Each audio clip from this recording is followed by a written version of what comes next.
ఎన్ని చెప్పులు తోమినా తరగడం లేదు, పడతానే ఉన్నాయి. బతుకంతా ఈ చెప్పులు తోమడానికే సరిపోయేటట్టుంది. ఓరి దేవుడో, ఏం చేస్తాం మరి, చేసుకున్నోళ్ళకి చేసుకున్నంతని. ఎదవ జన్మని.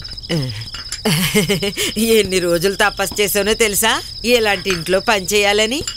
ఎంత పుణ్యం చేసుకుని ఉంటానో.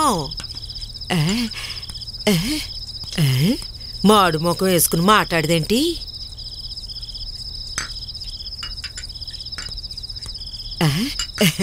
అమ్మా, మిమ్మల్ని చూస్తుంటే మీకంత పెద్ద పిల్ల ఉందని ఎవరో అనుకోరమ్మా.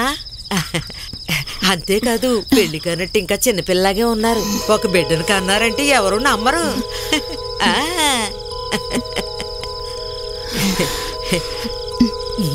నోరు తెరిస్తే ముత్యాలు రాలిపోతాయా?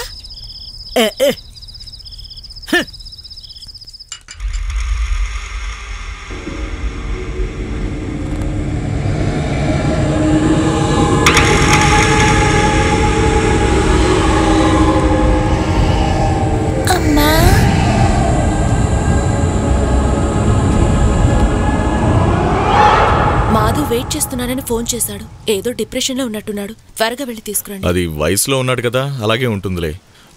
లేదేదో బిజినెస్ టెన్షన్ అయి ఉంటుంది. అసలు కారణం ఎవరికి తెలుసు? అనుకున్న అమ్మాయితో పెళ్లి కాకపోవడం కూడా అయి ఉండొచ్చు కదా. ఎవరైనా అమ్మాయి మోసం చేసి ఉండొచ్చు. ఈ అమ్మాయిలంతా ఇంతే. సరే, టైం అవుతుంది, మీరు వెళ్ళండి. పనికిమాలిన తిరుగులు తిరగకుండా వచ్చేయండి. Bye bye.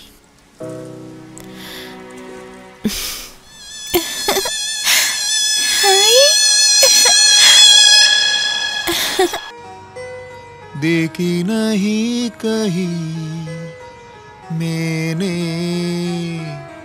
इसलिए जाने जाना दीवाना तेरा नाम रख दिया, तेरा नाम रख दिया